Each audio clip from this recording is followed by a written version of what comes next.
It's 1360 AM. WNJC, Washington Township, Philadelphia.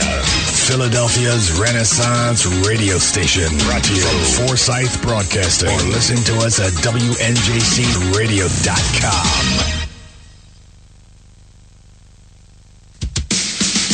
Hi, this is Bob Viden, owner of Bob's Little Sports Shop in Glasper, New Jersey.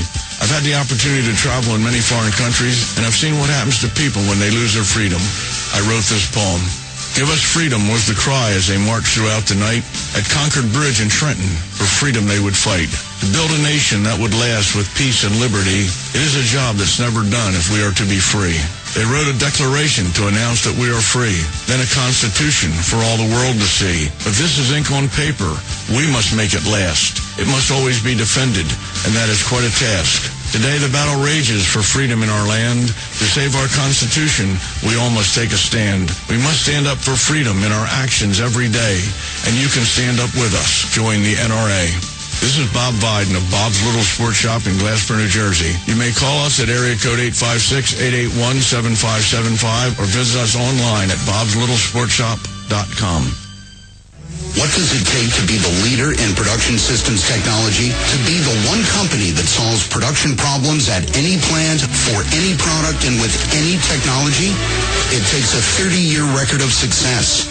It takes total mastery of complex technologies with a history of delivering success every time, without fail.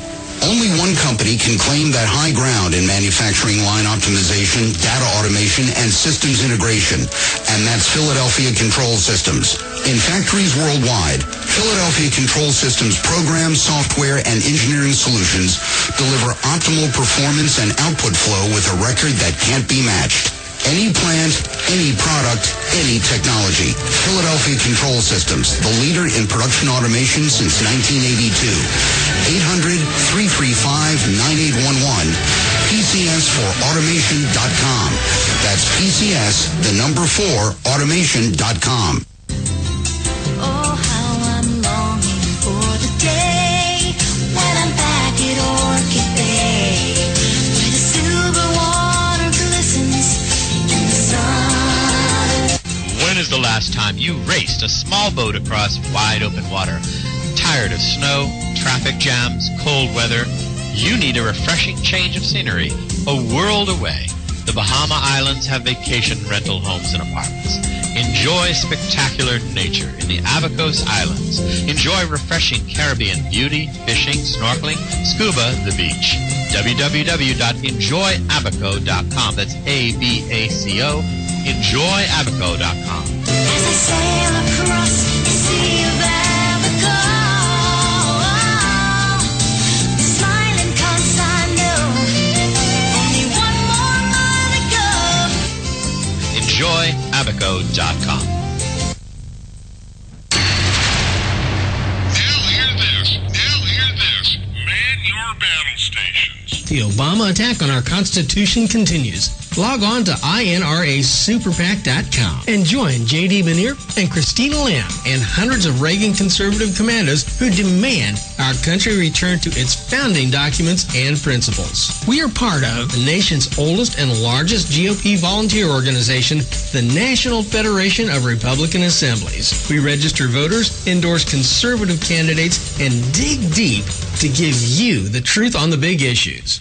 We are fighting to do what Lincoln proclaimed 150 years ago. Let the people know the facts and the nation will be free. Help support the Conservative Commando Radio Show with your donation today. Log on to INRASuperPAC.com. INRASuperPAC.com. Now hear this. Man your battle stations.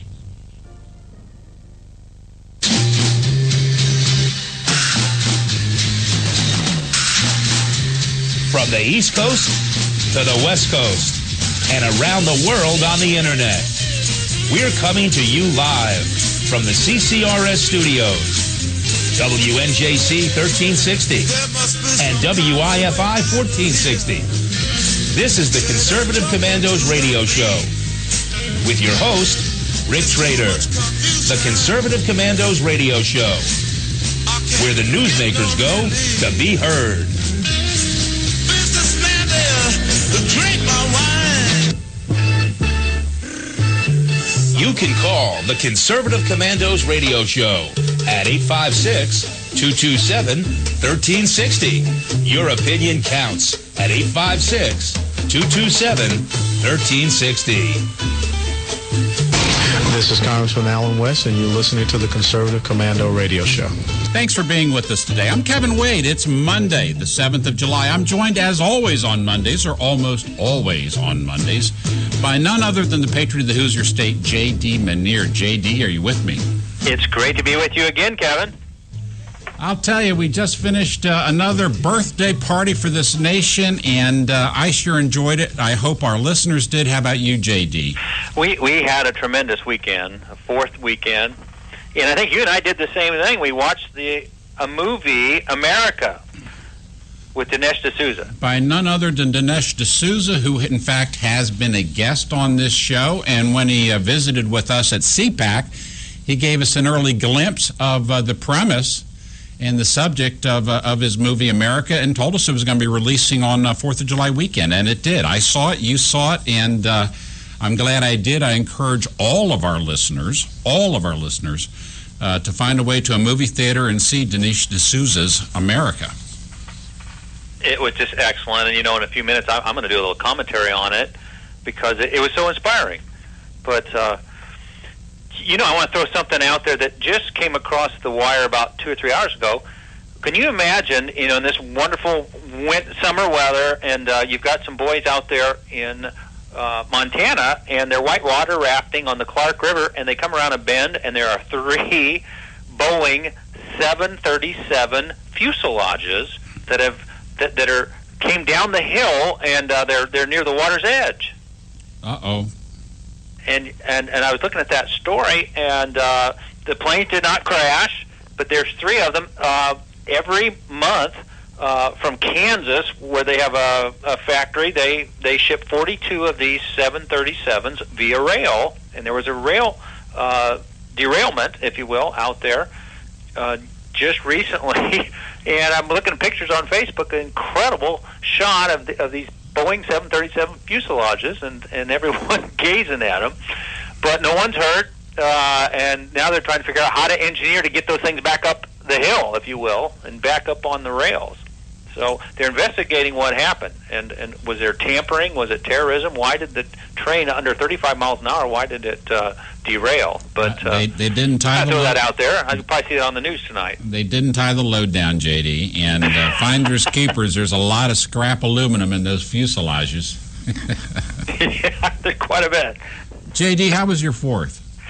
We had an excellent 4th. We met with some friends of Christina's ministry, and we had a nice outdoor cookout, and it just had a great time. And we had a great fireworks display here in the little village of Beech Grove, where we live. And seeing the movie, then 4th of July evening, 10:10, we sat down in the movie theater, and there were some patriots there with us who we hope to see later this month again.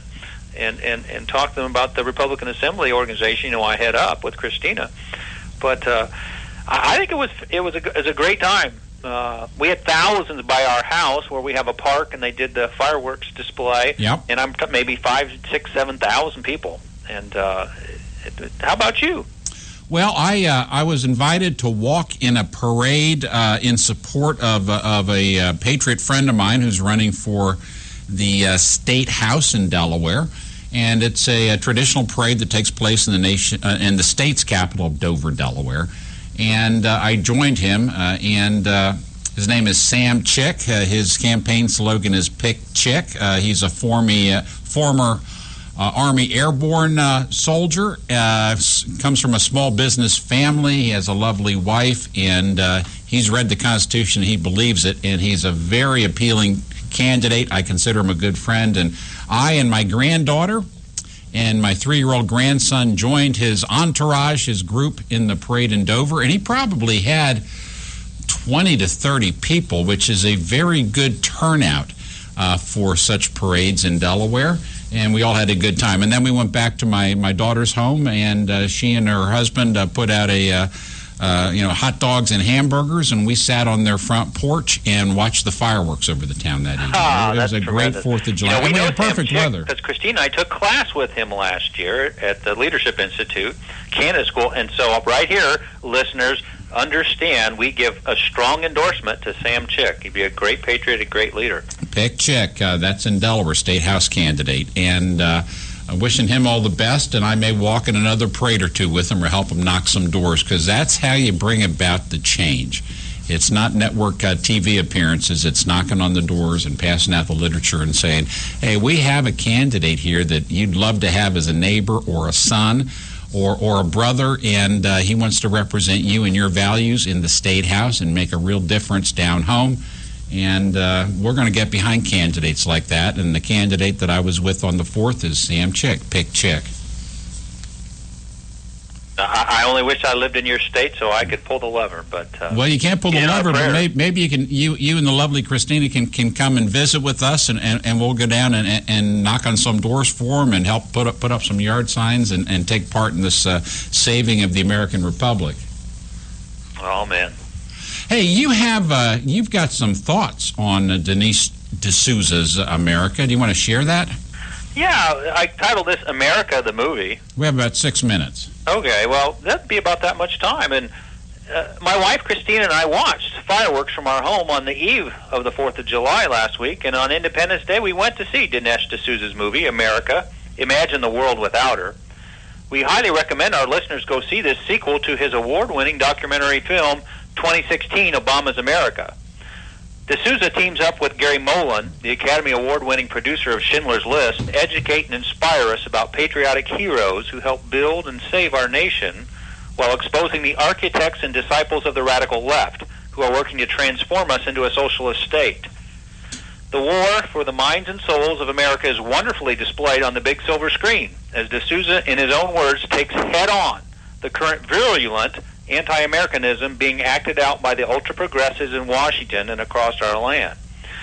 Viewers get to see rare footages of Saul Alinsky, who, although being an atheist, dedicates his book Rules for Radicals to Lucifer.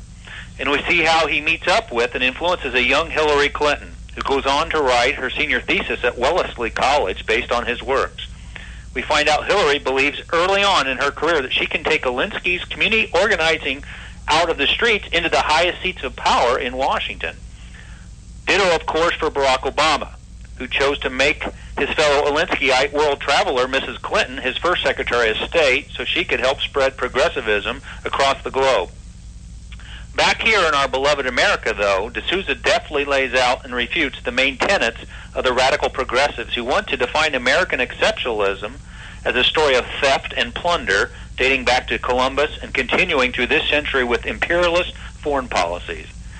He interviews and debates with Professor Ward Churchill, Obama's Chicago terrorist friend, Professor Bill Ayers, a Native American activist who wants to tear down Mount Rushmore and return the land to her tribe, and a zealous Hispanic professor at the University of New Mexico who desires to return all of the American Southwest to Mexico. As we sat in our theater seats and absorbed the poisonous, vitriolic statements from people like Obama's pastor Jeremiah Wright and leftist historian Howard Zinn, we were also enlightened with fresh accounts of the exploits and faith of George Washington, Abraham Lincoln, Frederick Douglass, and Madam C.J. Walker. The C.J. Walker story is incredibly inspirational, as she grew up a poor girl in Louisiana in the late 1800s to become our nation's first black female entrepreneurial millionaire and philanthropist, establishing a cosmetic industry for women, locating her factory in the city of Indianapolis, where I live. She stressed character and virtue, training minority women to become successful business partners in her early 1900s. And a theater that bears her name is registered as a National Historical Landmark in our downtown and serves as a community center. The music, scenery, venues, pace of the film, and portrayal of the characters all get extremely high marks from Christine and I, and we urge our listeners to go to the website, www.americathemovie.com, to learn more and find out the locations where it's playing this summer. I want to close by quoting statements from the website. From the team that created 2016, Obama's America, comes the story not of a man, but a nation at the crossroads of hope or disaster, whose destination will soon be decided. Back to you, Kevin. JD, great commentary. And again, please go see that movie.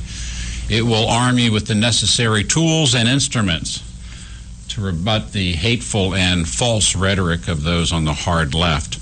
I want to remind all of our listeners, you're listening to WNJC 1360 AM. This is Conservative Commandos Radio Show. JD, do we want to go through the show schedule to tell our listeners who we will have as guests today? We have a super show again today with you, Kevin, and we start out with, at 3:30, we have Fred Gedrick, whose recent article on the Washington Times talks about how Obama has left us vulnerable in terms of missile defense, and he's going to give us an update on the Middle East.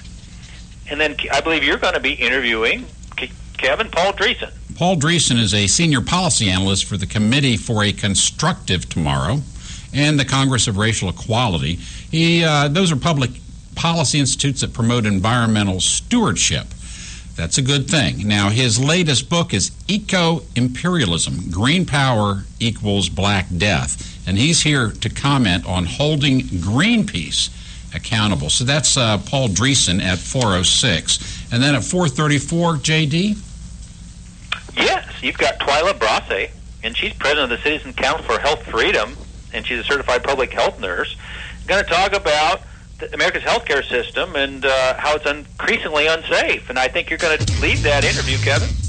And I'm looking forward to that because my wife, as some of our listeners know, is a nurse herself. So I know some of the jargon. And, we all need good health care. So let's get someone from the trenches to tell us what's going on. I'm Kevin Wade. I'm joined by J.D. Manier. This is Conservative Commandos Radio Show. You stay with us. We will be right back. Make my own decision. That's my prerogative. They say I'm crazy. I really don't care. That's my prerogative.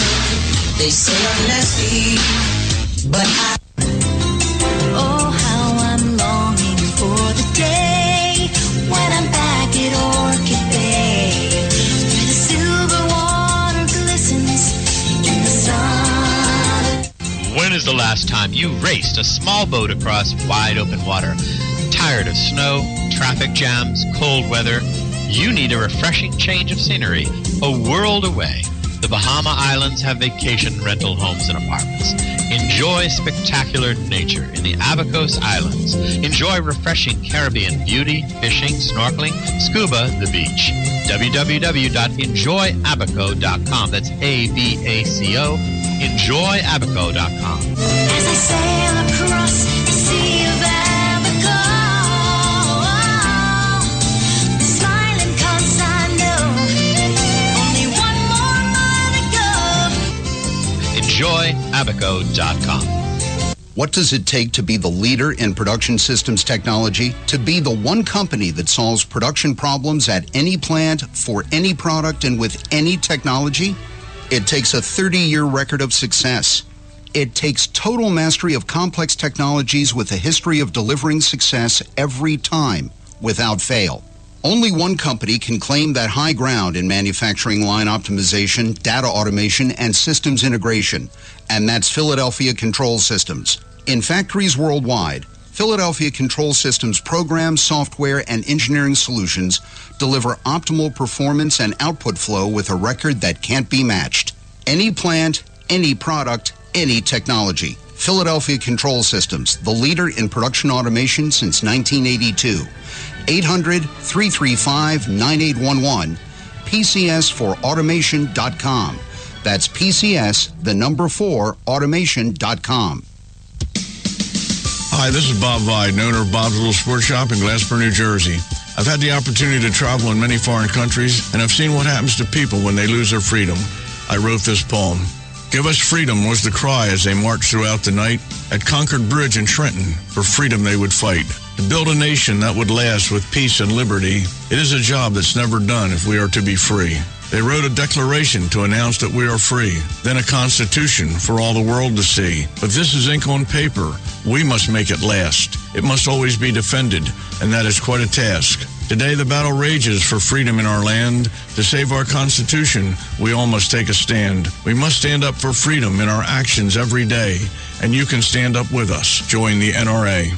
This is Bob Biden of Bob's Little Sports Shop in Glasper, New Jersey. You may call us at area code 856-881-7575 or visit us online at bobslittle.sportshop.com.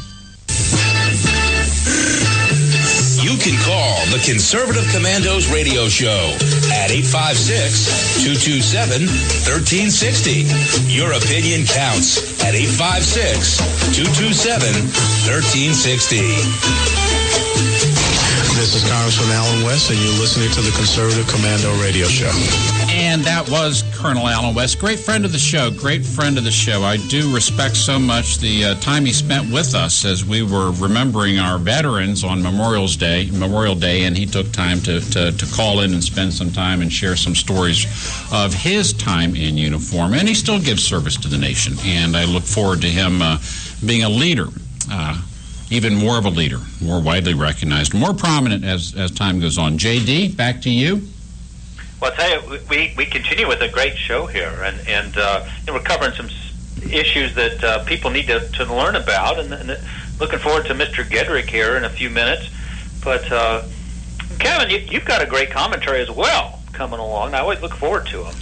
Well, I'll tell you what, it's a commentary that I've given before, and I don't usually reprise commentaries, but the news coming from the southern border is to me a disgrace to the nation, that we have drawn these kids across these dangerous roads and across that desert to an uncertain future because of having a border that's broken and open and unmonitored.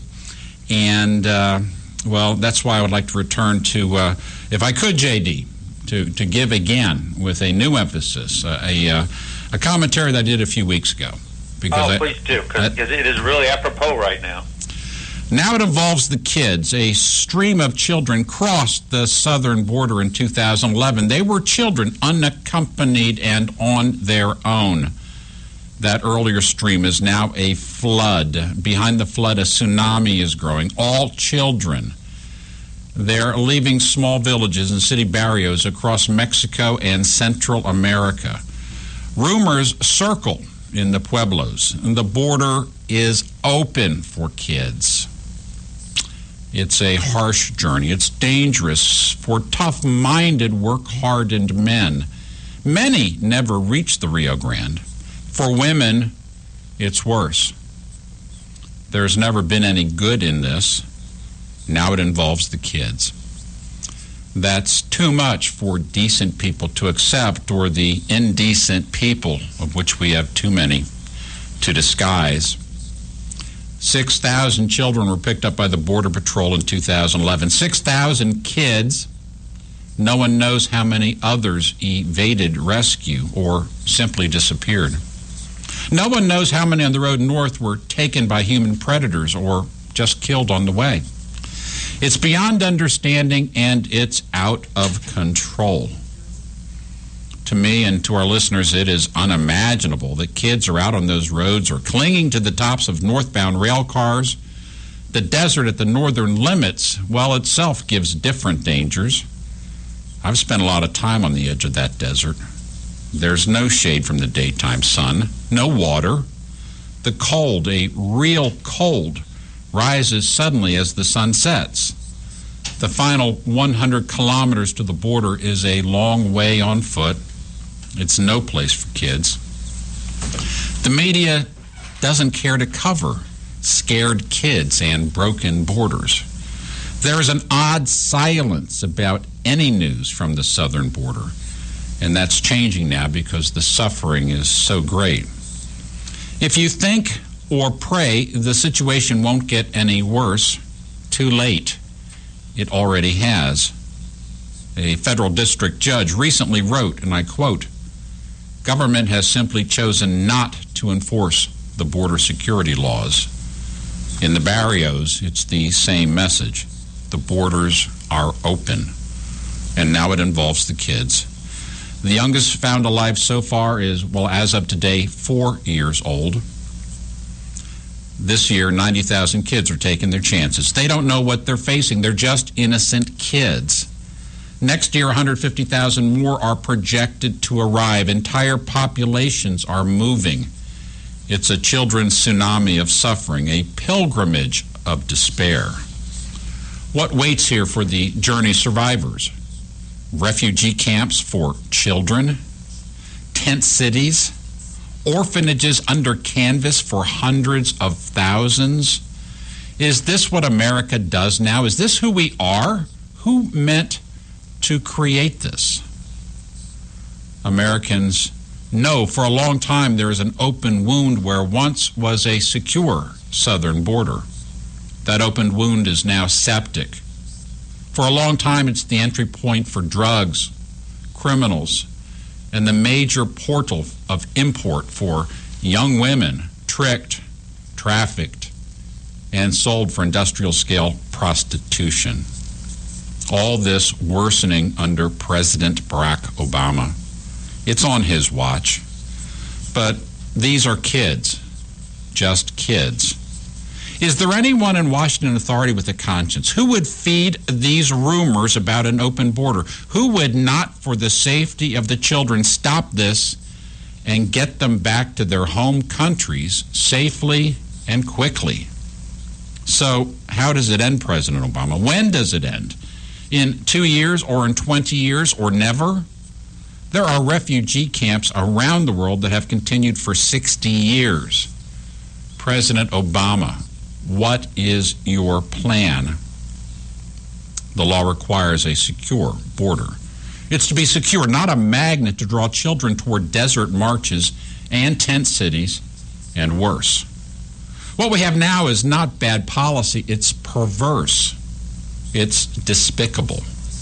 Leave your hands off these poor kids. Get them home to people who know their names. Get them home before disease continues to break out in the camps. Get them home where they can live a normal life, and get them home now. I don't see how any person can support what's happening. This is not a left or right political issue. This is a right or wrong issue. What's happening is wrong, and it's a disgrace.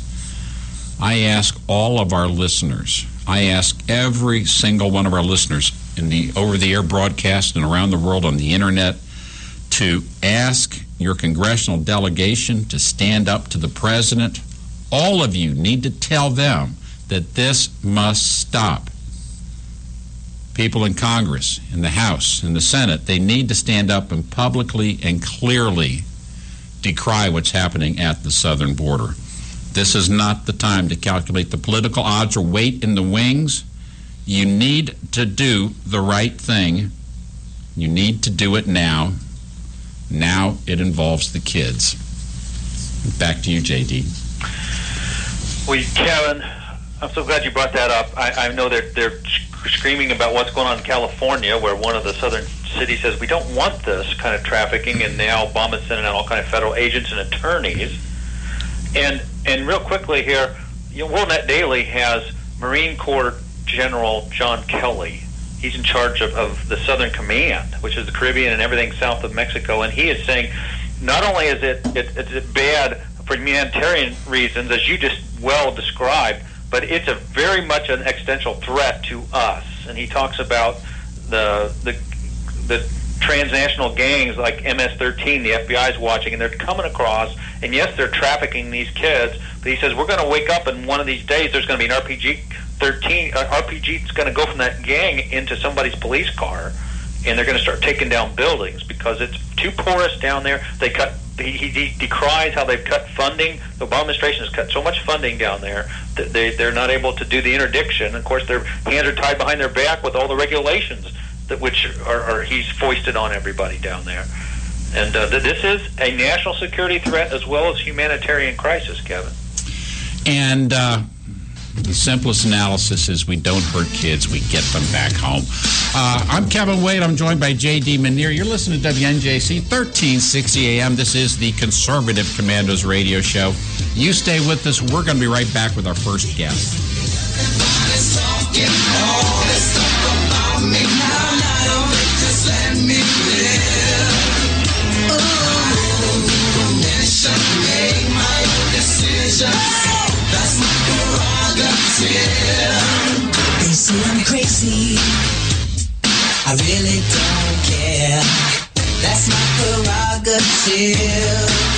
They say I'm nasty, but I... What does it take to be the leader in production systems technology? To be the one company that solves production problems at any plant, for any product, and with any technology? It takes a 30-year record of success. It takes total mastery of complex technologies with a history of delivering success every time, without fail. Only one company can claim that high ground in manufacturing line optimization, data automation, and systems integration, and that's Philadelphia Control Systems. In factories worldwide, Philadelphia Control Systems programs, software, and engineering solutions deliver optimal performance and output flow with a record that can't be matched. Any plant, any product, any technology. Philadelphia Control Systems, the leader in production automation since 1982. 800-335-9811. PCS4automation.com. That's PCS, the number 4, automation.com. Oh, how I'm longing for the day when I'm back at Orchid Bay, where the silver water glistens in the sun. When is the last time you raced a small boat across wide open water? Tired of snow, traffic jams, cold weather? You need a refreshing change of scenery, a world away.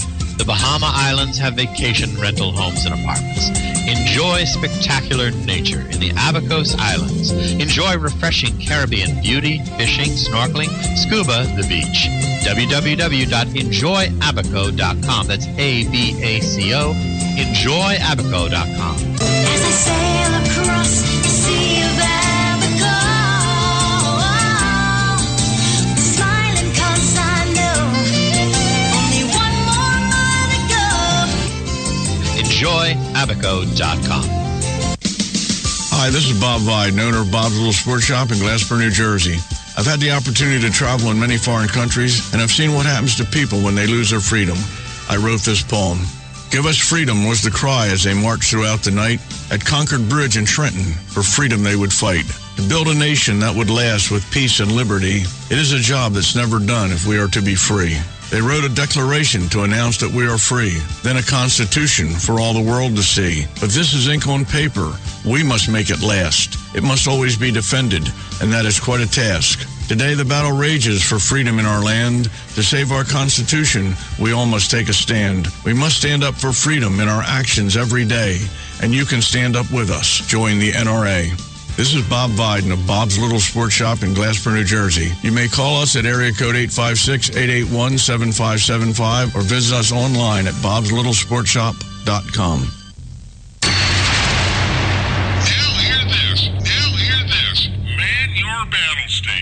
The Obama attack on our Constitution continues. Log on to INRASuperPAC.com and join J.D. Benier and Christina Lamb and hundreds of Reagan conservative commandos who demand our country return to its founding documents and principles. We are part of the nation's oldest and largest GOP volunteer organization, the National Federation of Republican Assemblies. We register voters, endorse conservative candidates, and dig deep to give you the truth on the big issues. We are fighting to do what Lincoln proclaimed 150 years ago. Let the people know the facts and the nation will be free. Help support the Conservative Commando Radio Show with your donation today.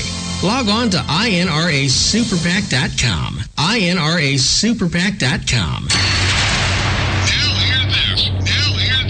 Man your battle stations.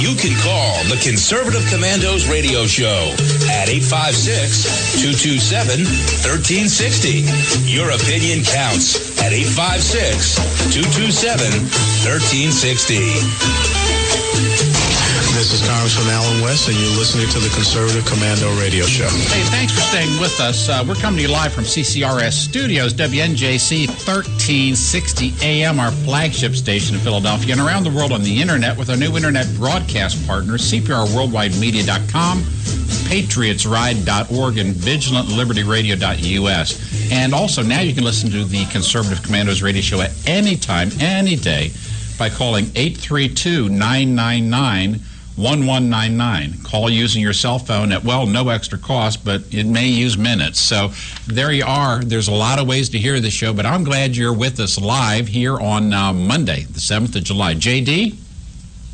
Yes. Our next guest, Mr. Fred Getrich, is a foreign policy and national security analyst with extensive media experience. He's appeared on the BBC, CNN, Fox News, and MSNBC, and has been a guest on hundreds of radio stations throughout the country discussing U.S. relations with other countries and international organizations, as well as the global war on terror. His articles have been published by, among others, UPI, Le Monde, CBS News, Miami Herald, American Enterprise Institute Magazine, and National Review. He's also a contributing author on war footing and redefining sovereignty. Welcome to Conservative Commandos Radio Show, Fred. Delighted to be with you today. No, it's great to have you. And I want to talk a little bit about your article that you recently had published in the Washington Times talking about countering the growing ballistic missile threat. And I want you to kind of set the stage. Who has the missiles that could potentially harm us? And then I want to know if we should add one more to that list. Go right ahead. Oh, boy. Well, you got to start with Russia. It has the largest inventory of ballistic missiles in the world, and China's another one, but they're really untrustworthy. And then you got the road stakes, Iran and North Korea you have to worry about as well.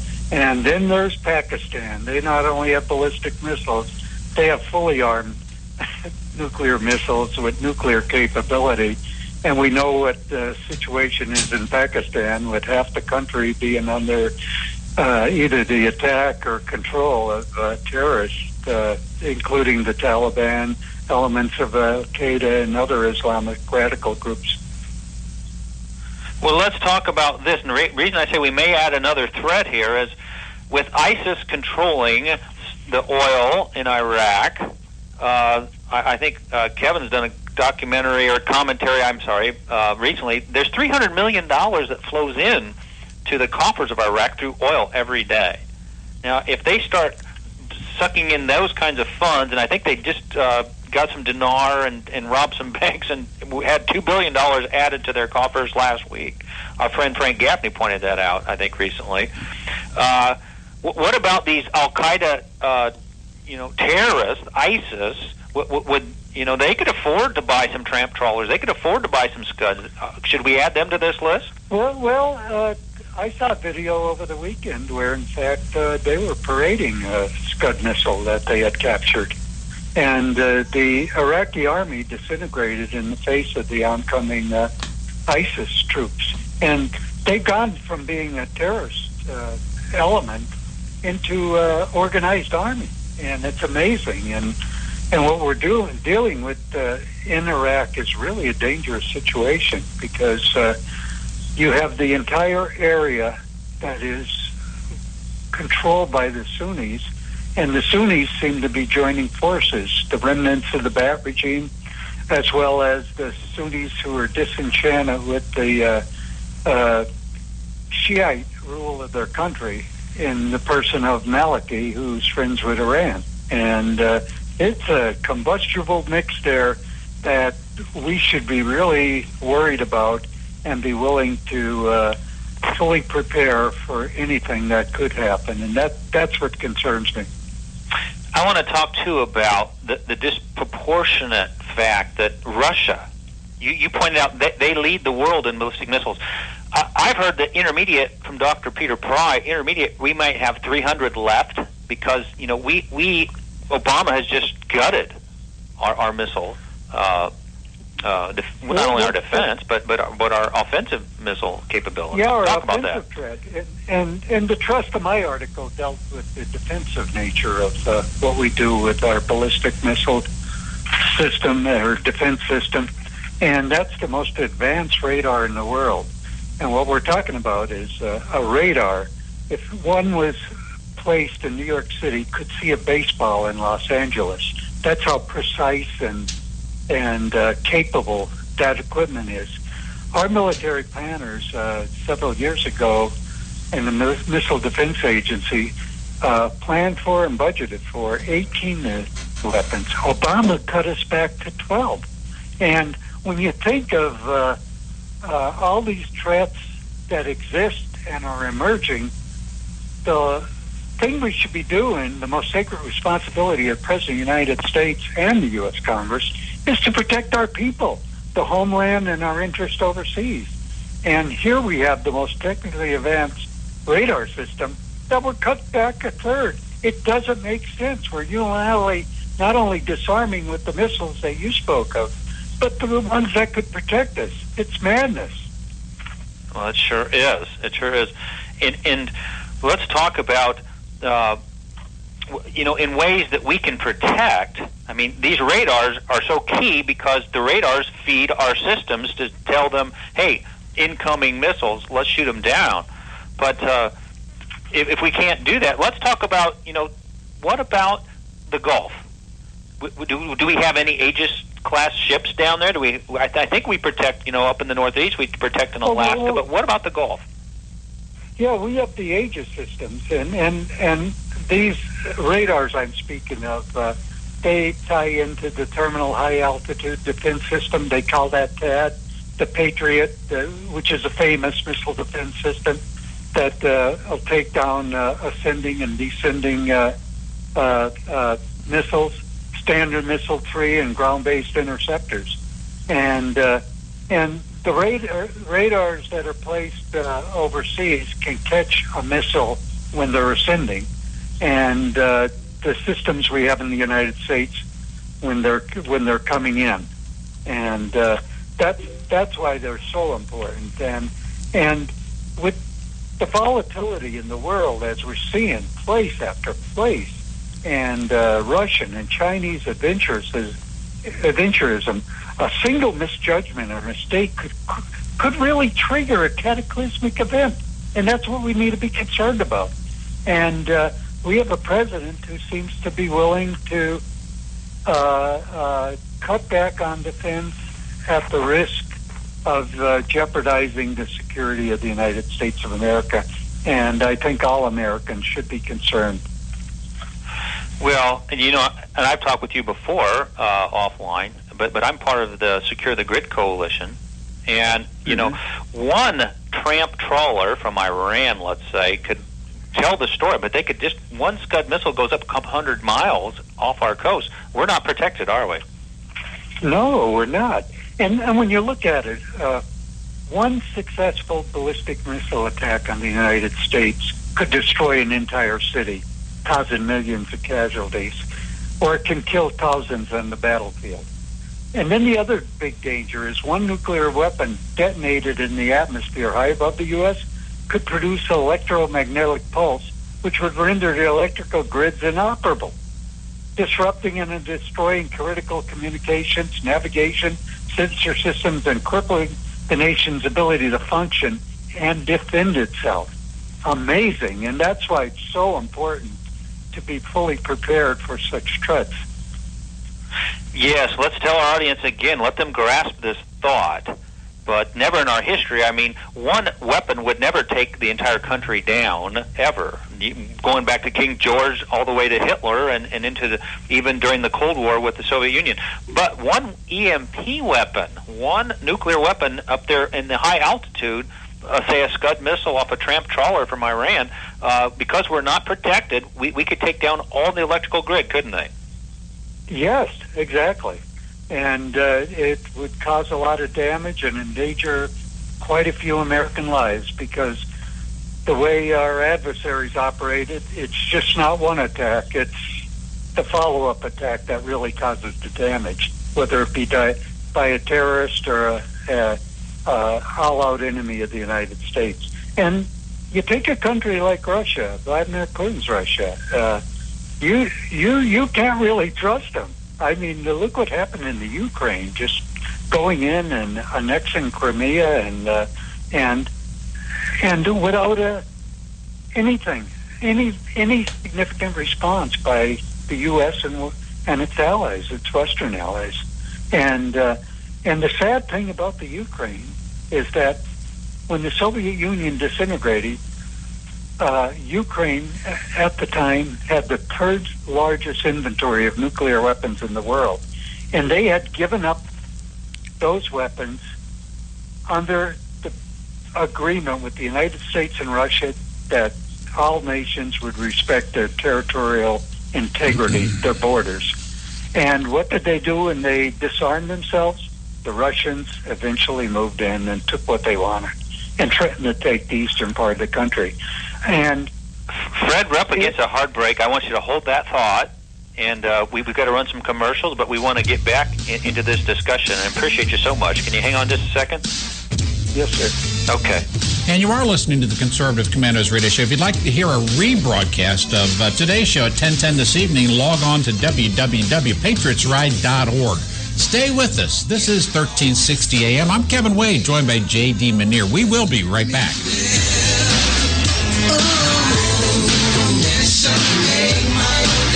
That's my prerogative. They say I'm crazy, I really don't care. That's my prerogative. They say I'm nasty, but I... Oh, how I'm longing for the day when I'm back at Orchid Bay, where the silver water glistens in the sun. When is the last time you raced a small boat across wide open water? Tired of snow, traffic jams, cold weather? You need a refreshing change of scenery, a world away. The Bahama Islands have vacation rental homes and apartments. Enjoy spectacular nature in the Abacos Islands. Enjoy refreshing Caribbean beauty, fishing, snorkeling, scuba, the beach. www.enjoyabaco.com. That's ABACO. EnjoyAbaco.com. As I sail across the sea of Abaco, smiling 'cause I know only one more mile to go. EnjoyAbaco.com.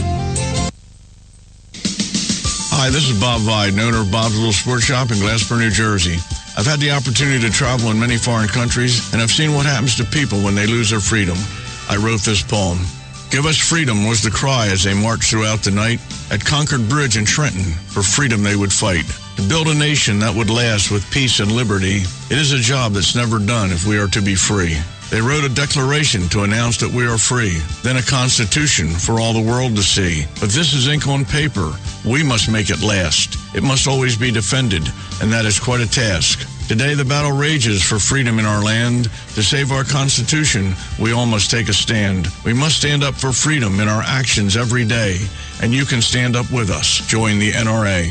This is Bob Viden of Bob's Little Sports Shop in Glasper, New Jersey. You may call us at area code 856-881-7575 or visit us online at bobslittle.sportshop.com. You can call the Conservative Commandos radio show at 856-227-1360. Your opinion counts at 856-227-1360. This is Congressman Alan West, and you're listening to the Conservative Commando Radio Show. Thanks for staying with us. I want to remind our listeners for a rebroadcast of Friday's Conservative Commandos Radio Show at 5 p.m. this evening. Please go to CPRWorldwideMedia.com and click the Listen Live link. And, J.D., we're in the midst of a great interview right now, and I'd like you to pick it up if you would. Well, yeah, we're back with Fred Gittridge, foreign policy and national security analyst. And we just want to pick up on this. Fred, the thing is, these units are affordable. Obama wants to deploy, at best, 2/3 of what's needed. And talk about the cost. Well, the Army-Navy Transportable Radar Surveillance System, it's referred to as the ANTPY-2, is $170 million a unit. Compared to the federal expenditures on a whole variety of programs, including Obamacare, that's a pretty good investment, I would say, in the security of the United States. And that's why it really boggles the mind as why he would cut back on something so important like that for the sake of resetting relations with Russia, which really have backfired, I think, on the United States, free world, and specifically Ukraine. let's get this right for our audience. So to fully fund what we desperately need, because of the growing threats, and like we're saying, one rocket could do us in, not 100, not 200, but one could do us in because of EMP. But I think we give Pakistan $2 billion a year, and this is half that cost to fully fund this, and he won't do it. Exactly, and all the money we squander on domestic and foreign aid programs, and something as important as this: if we're going to be the leader in advanced technology in the world, which we are, why don't we use it to protect American people? And that is the question that needs to be really asked of the president. And it was a combination of sequestration and foreign policy choices that led to the reduction in what was planned and, according to military experts, needed. Let's talk about, you have some estimates by 2020, which is, it's amazing how quick this is going to happen. We're going to be in 2020, but how many missiles potentially aimed at us are we talking about? Well, in this, I guess in the essence of my article, what I talked about was what the Missile Defense Agency projected, and we're talking about rogue nations and what they may have, and it's up to about 8,000 missiles, along with improved tactics, accuracy, range, and countermeasures. Countermeasures being what they'll be able to do in the next few years to protect against us being able to disable their systems, and that's why these radars are so important. We have to recognize the threat for what it is and fully protect the American people. Well, think of the role of radar in World War II. We would not have won without the advanced radar that we had developed. And now we're back again, 69 years later, 70 years later, with this terrible need. And the threat is twofold. When you combine the threat with the nature of the enemy we have, and right now we have radical Islamic extremists who are threatening us and our interest all over the place now. You look at Iraq and Syria, you look what's going on in Israel now. Egypt had an interesting situation, the movement to the Muslim Brotherhood and away from the Muslim Brotherhood. But you look in the Al-Qaeda's rise in the Arab Peninsula, you look in the Islamic Maghreb, how Al-Qaeda's rising. Places like Mali, more recently Nigeria, it's out of control. And we have a president who seemed to think that Al-Qaeda's on the run, when an objective person just looking at what's going on in the world can see that no, it's the other way around. America's in retreat, and Al-Qaeda and others are rising. Well, absolutely, Fred. And before we get going much longer, how can our listeners obtain some of your works, your publications, your blog, your website? How can they do that? Well, the best way they can Google my name and a lot of the articles that come up. But I've written for the Washington Times in the past few years, quite a few articles, and on those countries I just spoke of, they can find them. My most recent article is titled "Countering a Growing Ballistic Missile Threat" under the Washington Times, and it'll be there and for them to read and also to comment on if they care to. For our listeners, just talk a little bit about the growing number of players. I mean, I'm 54 years old, going to be 55 this fall, and I grew up in the Cold War era, and we were worried about ballistic missiles coming from the Soviet Union. And that was our main concern. But there's a lot of players now. That you mentioned in your article there might be up to 31 different players in here who are stocked with ballistic missiles. Talk about that. Yeah, the Arms Control Association lists 31 countries with ballistic missile capabilities, and 9 of the countries have nuclear weapons. that includes some friendly countries, but some of the untrustworthy and others are in there as well. And China, France, India, Israel, North Korea, Pakistan, Russia, and the United Kingdom and the United States have the nuclear weapons. But Iran has a nuclear weapon program, but they have ballistic missiles capable of traveling 620 miles. And that's a concern, I would say, right now, because Iran lives by the slogan, "Death to America," and they have ever since the Islamic Revolution in 1979. And yet they're still at it. Yet they're still causing trouble in Syria, supporting the Assad regime. They're actually supporting the Maliki regime in Iraq now. They have a lot of influence there. And basically what happened when Obama decided to retreat or lead from behind, it created a vacuum in the world, and it was quickly filled by hostile forces. And America and the free world is in a dangerous place right now, I would say. And America needs to wake up and recognize the threats out there. Not be afraid, and I include the president in this, of saying who our enemies are. And if we can find diplomatic solutions, good. But if we can't, we should be fully prepared to defend our country and our interest. And that's where I think we've broken down some, and we left ourselves vulnerable. Well, and Iran boasts 260 naval vessels. Now, they're not as good as ours, but that's the same number we have, virtually.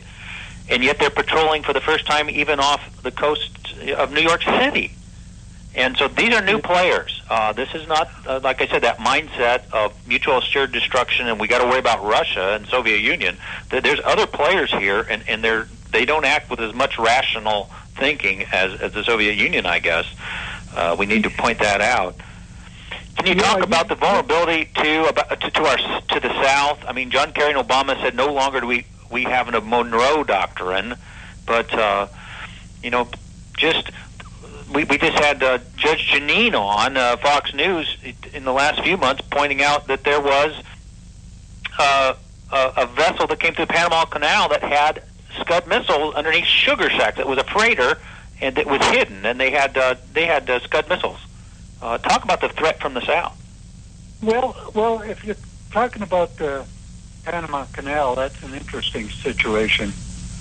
If you remember when we gave away the canal, or we returned it to Panama after we built it under President Jimmy Carter, and a few years back, I went down there and I actually wrote an article for the Miami Herald on it, and to keep a watchful eye on the Panama Canal.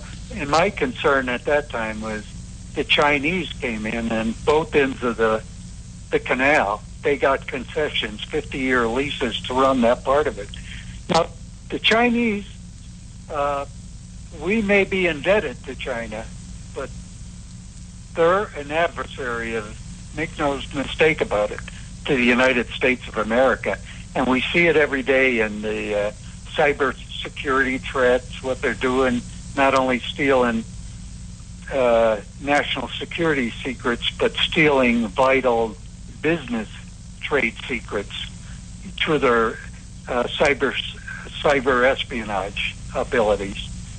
And we're very, very vulnerable, not only in places like Panama or in Cuba, but in the United States, where we welcome in adversaries who are fully capable of infiltrating our systems, taking valuable information, and using it against us.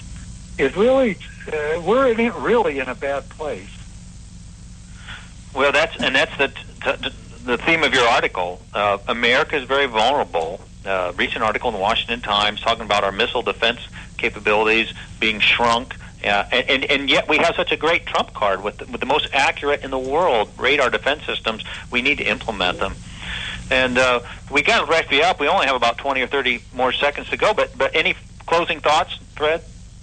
Well, I always like to close with this. I've had the opportunity. I'm truly blessed. I worked for the U.S. Department of Defense and spent my last 10 years with the U.S. Department of State traveling the world. And I can tell everybody that we live in the greatest nation that ever existed. We have flaws, we have serious problems, but all Americans should band together, work together to solve the problems we have, and just make sure we leave behind something that we had a chance to experience, this unique experience. It's a great country. I love it. Well, and God bless you. And thank you so much, Fred. We want to bring you back on this show. Have a good day. Bye-bye. And you're listening to WNJC 1360 AM. Now you can listen to the Conservative Commandos radio show at any time by calling 832-999-1199. Use your cell phone at no extra cost. It uses mobile minutes. Stay with us. We've got some more radio minutes coming up. We have Dr. Alida Eck joining us as a surprise guest at 4:04. Thanks for staying with us. We'll be right back. That's my prerogative. They say I'm nasty, but What does it take to be the leader in production systems technology? To be the one company that solves production problems at any plant, for any product, and with any technology? It takes a 30-year record of success. It takes total mastery of complex technologies with a history of delivering success every time, without fail. Only one company can claim that high ground in manufacturing line optimization, data automation, and systems integration, and that's Philadelphia Control Systems. In factories worldwide, Philadelphia Control Systems programs, software, and engineering solutions deliver optimal performance and output flow with a record that can't be matched. Any plant, any product, any technology. Philadelphia Control Systems, the leader in production automation since 1982. 800-335-9811, PCS4automation.com. That's PCS, the number 4, automation.com. Oh, how I'm longing for the day when I'm back at Orchid Bay, where the silver water glistens in the sun. When is the last time you raced a small boat across wide open water? Tired of snow, traffic jams, cold weather? You need a refreshing change of scenery, a world away. The Bahama Islands have vacation rental homes and apartments. Enjoy spectacular nature in the Abacos Islands. Enjoy refreshing Caribbean beauty, fishing, snorkeling, scuba, the beach. www.enjoyabaco.com. That's ABACO. Enjoyabaco.com. As I sail across the sea of Abaco, smiling 'cause I know only one more mile to go. Enjoyabaco.com. Hi, this is Bob Viden, owner of Bob's Little Sports Shop in Glassboro, New Jersey. I've had the opportunity to travel in many foreign countries, and I've seen what happens to people when they lose their freedom. I wrote this poem. Give us freedom was the cry as they marched throughout the night. At Concord Bridge in Trenton, for freedom they would fight. To build a nation that would last with peace and liberty, it is a job that's never done if we are to be free. They wrote a declaration to announce that we are free, then a constitution for all the world to see. But this is ink on paper. We must make it last. It must always be defended, and that is quite a task. Today the battle rages for freedom in our land. To save our Constitution, we all must take a stand. We must stand up for freedom in our actions every day, and you can stand up with us. Join the NRA. This is Bob Viden of Bob's Little Sports Shop in Glassboro, New Jersey. You may call us at area code 856-881-7575 or visit us online at bobslittlesportshop.com.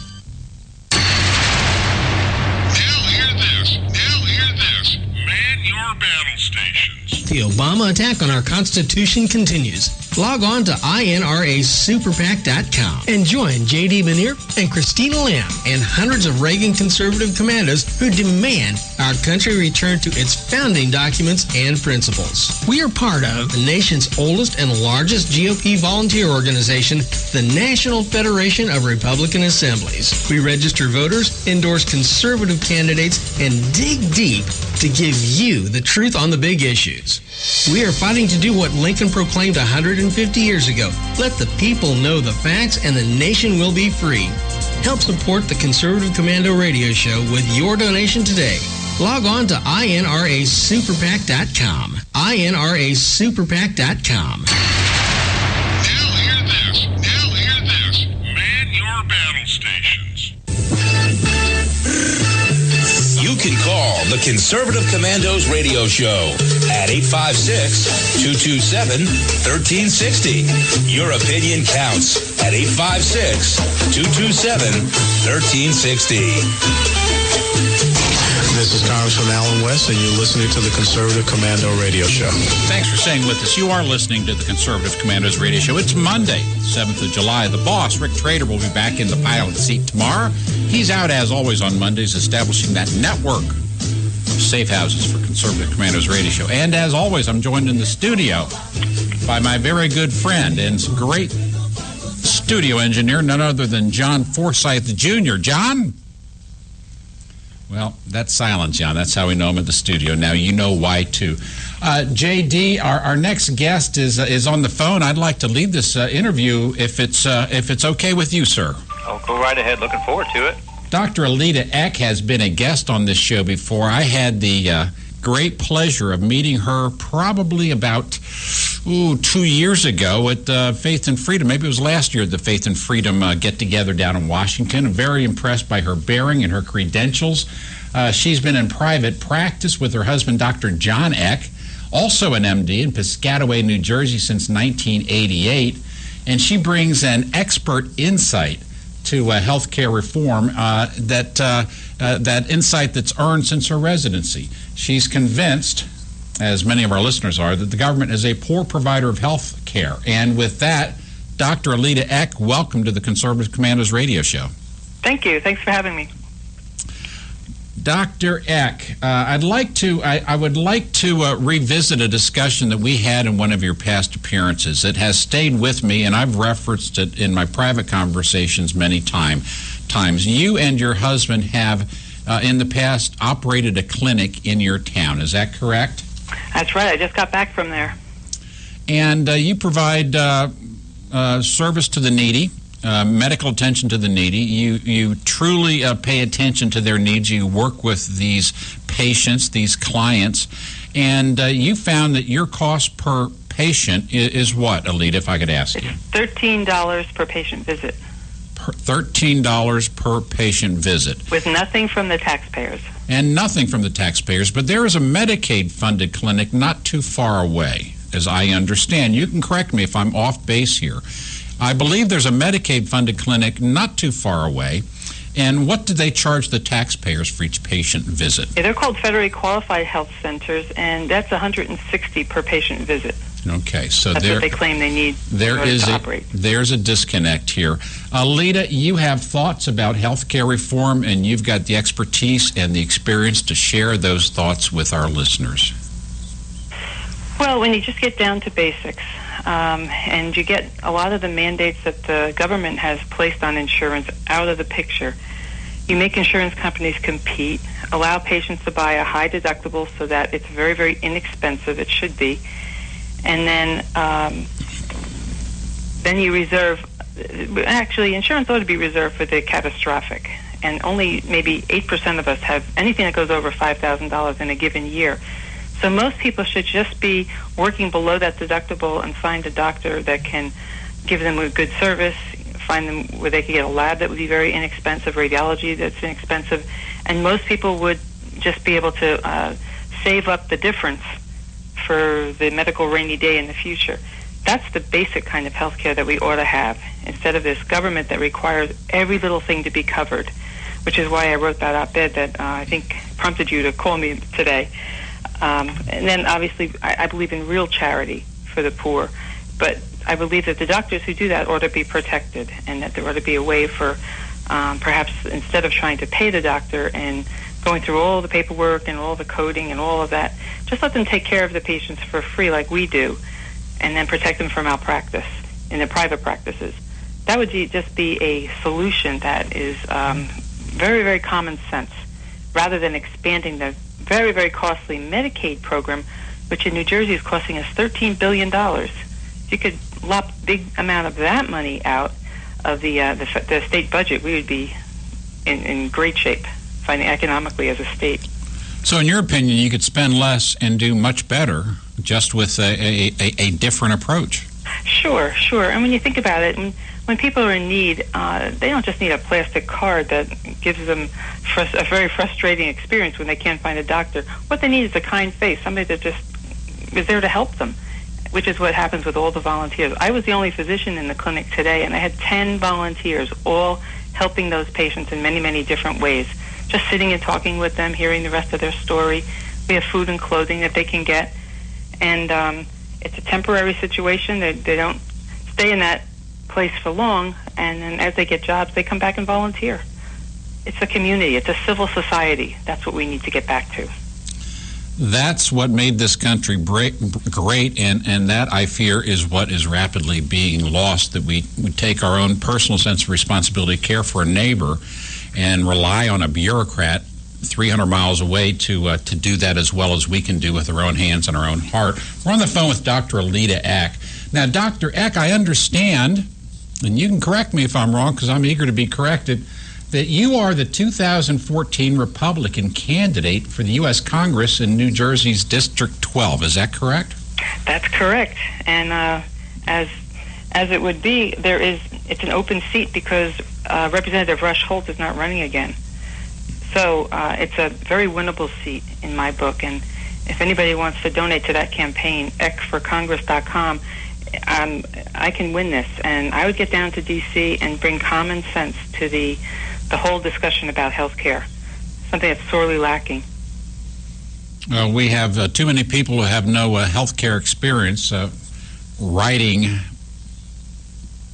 programs and policies for 308 million Americans, and you know that has to go wrong. And I think that's why Obamacare remains so unpopular. When they crafted that law, they didn't really consult any practicing physicians. They were all policy people and the economists and people who just were into bureaucratic systems, rather than what would be the best way for doctors to provide the best care at the lowest cost, preserving the private patient-physician relationship. They didn't ask me, and they didn't ask a lot of good practicing doctors. And so we want to stand up and set it straight. I heard a great presentation not but a few weeks ago by Dr. Claire Gray of North Carolina, and he's been traveling around the country setting the record straight about some of the philosophies of Dr. Ezekiel Emanuel, who is described by the Obama administration as one of the architects for Obamacare. And one of the most troubling things in the background of Dr. Ezekiel Emanuel is what he considers to be his total life system, which is a set of weights and measures, so to speak, that determine the value of a human life so that the government can determine who gets care and what kind of care based on their value to society. Very, very frightening. Let the government have that kind of power.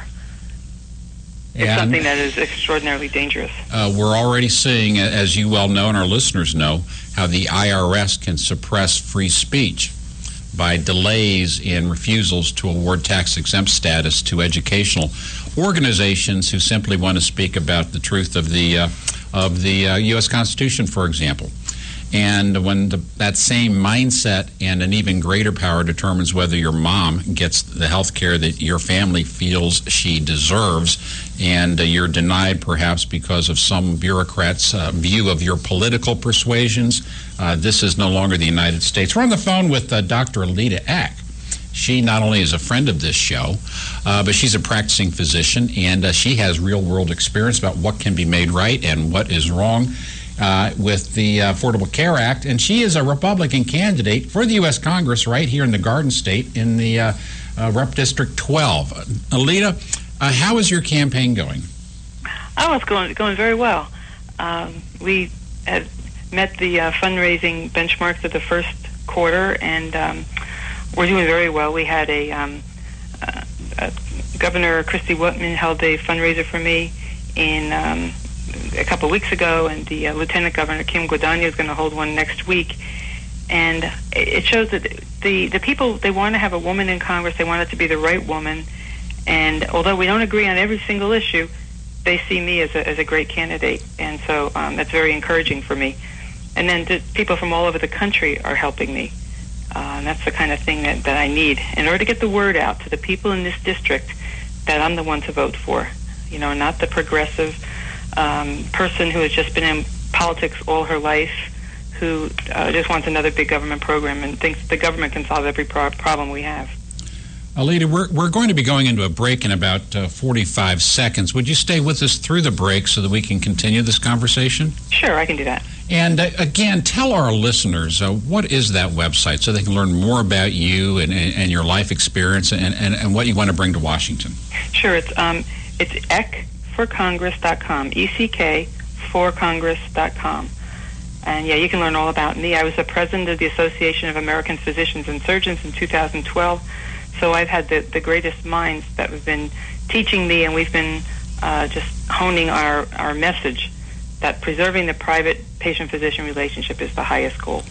We're going to go into the break now. Alita, when we come back, I'd like you to talk about your recent article on bobbing and weaving on Hobby Lobby. Okay. You're listening to WNJC 1360 AM. I'm Kevin Wade. I'm joined by J.D. Manier. It's the first Monday after the nation's birthday. We're glad to be here. We're glad you are with us. Stay with us. We're going to be back in about, 3.5 minutes. Just let me live. Make my own decision. That's my prerogative. They say I'm crazy. I really don't care. That's my prerogative. They say I'm nasty, but Oh, how I'm longing for the day when I'm back at Orchid Bay, where the silver water glistens in the sun. When is the last time you raced a small boat across wide open water? Tired of snow, traffic jams, cold weather? You need a refreshing change of scenery, a world away. The Bahama Islands have vacation rental homes and apartments. Enjoy spectacular nature in the Abacos Islands. Enjoy refreshing Caribbean beauty, fishing, snorkeling, scuba, the beach. www.enjoyabaco.com. That's ABACO. Enjoyabaco.com. As I sail across the sea of Abaco, smiling 'cause I know only one more mile to go. Enjoyabaco.com. Hi, this is Bob Viden, owner of Bob's Little Sports Shop in Glasper, New Jersey. I've had the opportunity to travel in many foreign countries, and I've seen what happens to people when they lose their freedom. I wrote this poem. Give us freedom was the cry as they marched throughout the night. At Concord Bridge in Trenton, for freedom they would fight. To build a nation that would last with peace and liberty, it is a job that's never done if we are to be free. They wrote a declaration to announce that we are free, then a constitution for all the world to see. But this is ink on paper. We must make it last. It must always be defended, and that is quite a task. Today the battle rages for freedom in our land. To save our Constitution, we all must take a stand. We must stand up for freedom in our actions every day, and you can stand up with us. Join the NRA. This is Bob Viden of Bob's Little Sports Shop in Glasper, New Jersey. You may call us at area code 856-881-7575 or visit us online at bobslittlesportshop.com. You can call the Conservative Commandos radio show at 856-227-1360. Your opinion counts at 856-227-1360. This is Congressman Alan West, and you're listening to the Conservative Commando Radio Show. And you are listening to the Conservative Commandos Radio Show. I'm Kevin Wade. I'm joined by J.D. Manier. Thanks for staying with us. I want to remind our listeners that if you would You can listen to the Conservative Commandos radio show at any time, any day by calling area code 832-999-1199. Call using your cell phones at no extra cost, but of course you know it uses mobile minutes. And I've used that number, and the audio quality is great. Also, please check out our websites at www.conservativecommandosradioshow.com and www.ccrshow, as in Conservative Commandos Radio Show.com. You see how clever that is? JD, we're on the phone with Dr. Alita Eck. She's one of our favorites here at Conservative Commandos, and I know that you have a question for Alita. Yeah, Dr. Eck, I just like you to tell our listening audience, and we have quite a few in the Garden State, New Jersey, what are the top issues in what you want to bring to Washington? What are the top issues that you have in mind right now? Well, the Healthcare Reform Act is probably the biggest issue right now that is frustrating people and is draining our economy, is killing jobs, and is just making healthcare harder to access, actually. And so that is the biggest issue. Then there's the economy, jobs, just the overreach of government. We just need to have a smarter, more efficient government. Our foreign policy is in shambles right now. I'd love to weigh in on that. And education reform, I mean, you name it. We just have so many issues that have to be dealt with. And I've probably been preparing for this all my life when you analyze it. I've not been in politics until a year ago when I actually ran for the Senate primary last summer. But I just understand the issues. I understand the Constitution. I understand where we strayed, and I would just love to get down there and try to make a difference. Well, and the Constitution is being infringed so heavily by this administration. We need you. This country needs you. Of course, the citizens of New Jersey need you. Talk a little bit about defending the Constitution, if you would. Well, some of the things that I've looked at are the 16th and 17th Amendment. When you really analyze it, they have just created a tremendous amount of mischief and have made the federal government so much more powerful.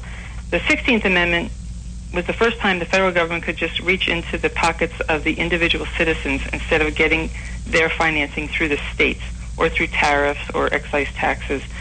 And being able to directly tax the citizens gave an inordinate amount of power to the federal government, which was not what the Founding Fathers wanted. They wanted us to have 50 little crucibles of democracy where we could all work together and figure out the best way to govern. And then New Jersey could look at, say, Ohio, and Ohio could be having a better program, and then we could copy that so that there would be no tremendous power in the federal government. That we've gotten away from, and that's kind of why we have these programs that you can't get rid of. Once the federal government has a program, it becomes popular for some and then not for others, but it doesn't quite work, and they throw more money at it, and we wind up just having an extraordinarily inefficient government. The 17th Amendment was the one that also was, this is kind of obscure, but when you think about it, why they did this, they then allowed the people to choose their senators directly instead of having the states' legislatures choose the senators. So what's happened now is the state governments are just looking to the federal government and saying, well, what do we do next? Rather than being the important sovereign states that they should be, where they could make their own decisions and not kind of wait for and look for these so-called handouts from the federal government. One interesting point is whenever there's a social program that the federal government sets up and funds, we say, oh, great, only federal dollars, it's not state. But wait a second. We send $100 to Washington, and we'll get $62 back for that program. Arizona sends $100 to Washington and gets $200 back. Where are they getting it from? They're getting it from New Jersey. So we're struggling with our economy and trying to balance our budget, but meanwhile we're funding these other states. Now, what kind of rationale would make any sense? And that's another thing I would just say. The federal government shouldn't be doing these social programs, and we'd be able to. We just would have far more prosperity. We wouldn't be funding a huge bloated federal bureaucracy. Dr. Eck, this is Kevin Wade again.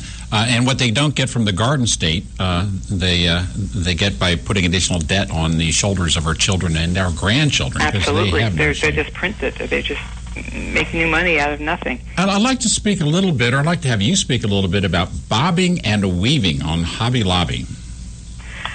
Well, I just looked at that Supreme Court decision, and what it did was defended the rights of the owners of companies to refuse to fund a health plan if it covered 4 out of 20 of the contraceptives that were being offered through the Affordable Care Act. And those 4, as they looked at them, they were more considered to be something that could cause an abortion of a fertilized egg. And the owners of Hobby Lobby were devoutly religious people who said, we don't want to fund that. In fact, we're not going to fund that. We're going to refuse to obey that. The Supreme Court, with a 5-4 decision, which was quite close, said they have the right to do that. It's a closely held company that is not big, publicly traded, and therefore that they'd be allowed to do that. Well, there was such a hue and cry over that. And the thing that prompted me to write the article was that, wow, it turned into such a political football. I mean, you realize that here, this one provision of a health plan is now something that the Democrats want to use to vilify the Republicans, and vice versa. Like, it's a political football, and the health of the people or the finances of the people is not taken into consideration. It's all political. So that's why I wrote this article. And that was published in aapsonline.org, aapsonline.org, Bobbing and Weaving on Hobby Lobby by Dr. Lita Eck, MD, medical doctor. Dr. Eck, what experiences did you learn in your brief earlier campaign, which I admired greatly, that have seasoned you and maybe given you a more mature focus as you campaign in this congressional district now? Well, just the mechanism of running and what it takes and how you need to put together a coalition. You need a good team to work with you. You need to work on getting out the vote and analyzing. The team will analyze the votes from last time and determine what to do. I learned that fundraising is an extraordinarily important component that I really wish weren't the case, because it's probably the least fun part of trying to get a campaign going, where you have to call people up and ask them for money. But when you analyze, I try to explain to them, this is really an important race, and it's a winnable race. So helping me will help me to buy the materials and the mailings and everything that goes into a campaign to get the word out, to get the people in my district to vote for me. And they need to understand who I am and they need to hear my name a number of times in order before they'll vote for me. And then we have to get neighbors to talk to neighbors. You have to get the volunteers to work. And so I learned that it's just a big process of getting elected to office. It enables you to have that soapbox to stand on and a megaphone in your hand, and it does cost money, unfortunately. But you need to contact the voters so that they can hear your voice and understand your message, and that simply takes money. And I know for many candidates, it's a very difficult thing. Many people who run for the right reasons, as you are, have worked very hard through their lives to be self-sufficient. They like to give help to others. They don't like to be in a position where they ever have to ask for help. But a candidate, because the message is so large and the number of people are so great, you just have to ask for donations. And it kind of goes counter to what conservative people like to do with their time. Exactly. So, and then there's a limit to what you have. A very motivated donor is very wealthy, could really bankroll you, but they're limited to $2,600 per person. And I have a couple of those that have donated, and that's wonderful. But if any of those donors are listening, $100. If any they're of those very, very important people, and that's somebody that has really taken the time to write a check or to donate online, and I am so appreciative of each one, because each one is a potential voter or is helping me to reach my potential voters. And if any of those large donors would like to do more, they can certainly find a political action committee someplace that will help carry a message of America's concerns in the district, and that's permissible. Yeah, it certainly is. And if every registered Republican in the district were to find some way to scrape together $100 and send it to Dr. Eck, you would have a budget that was so large you'd be able to reach everyone as well as you would like to. We have about a minute and a half, Dr. Eck. I'm just getting the sign from Silent John. We have 1 minute left. Please wrap up to our listeners how they can help and how they can go to that website.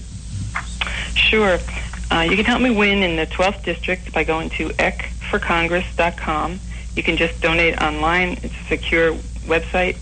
You can just read about the campaign. You can watch the campaign, follow the campaign. We'll send you weekly updates, and you just see how it's going and see how the issues are being framed. And I'm hoping to have a debate, which could hopefully be televised in the near future.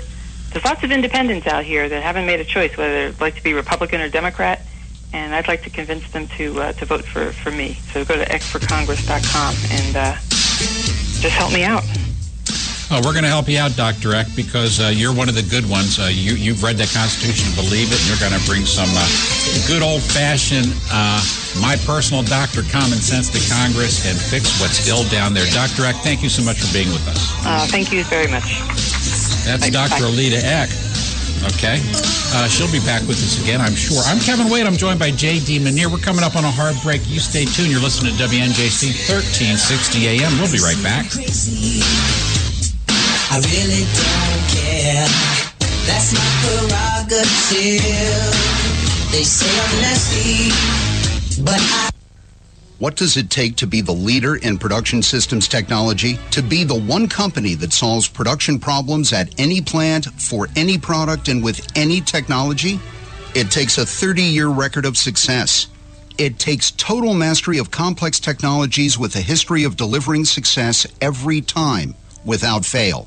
Only one company can claim that high ground in manufacturing line optimization, data automation, and systems integration, and that's Philadelphia Control Systems. In factories worldwide, Philadelphia Control Systems programs, software, and engineering solutions deliver optimal performance and output flow with a record that can't be matched. Any plant, any product, any technology. Philadelphia Control Systems, the leader in production automation since 1982. 800-335-9811, PCS4automation.com. That's PCS, the number 4, automation.com. Oh, how I'm longing for the day when I'm back at Orchid Bay, where the silver water glistens in the sun. When is the last time you raced a small boat across wide open water? Tired of snow, traffic jams, cold weather? You need a refreshing change of scenery, a world away. The Bahama Islands have vacation rental homes and apartments. Enjoy spectacular nature in the Abacos Islands. Enjoy refreshing Caribbean beauty, fishing, snorkeling, scuba, the beach. www.enjoyabaco.com. That's ABACO. Enjoyabaco.com. As I sail across the sea of Abaco, smiling 'cause I know only one more mile to go. Enjoyabaco.com. Hi, this is Bob Viden, owner of Bob's Little Sports Shop in Glassboro, New Jersey. I've had the opportunity to travel in many foreign countries, and I've seen what happens to people when they lose their freedom. I wrote this poem. Give us freedom was the cry as they marched throughout the night. At Concord Bridge in Trenton, for freedom they would fight. To build a nation that would last with peace and liberty, it is a job that's never done if we are to be free.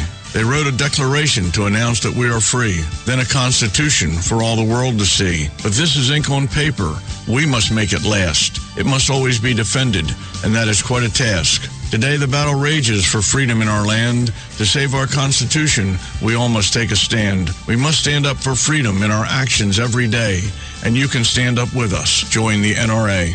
This is Bob Viden of Bob's Little Sports Shop in Glassboro, New Jersey. You may call us at area code 856-881-7575 or visit us online at bobslittlesportshop.com.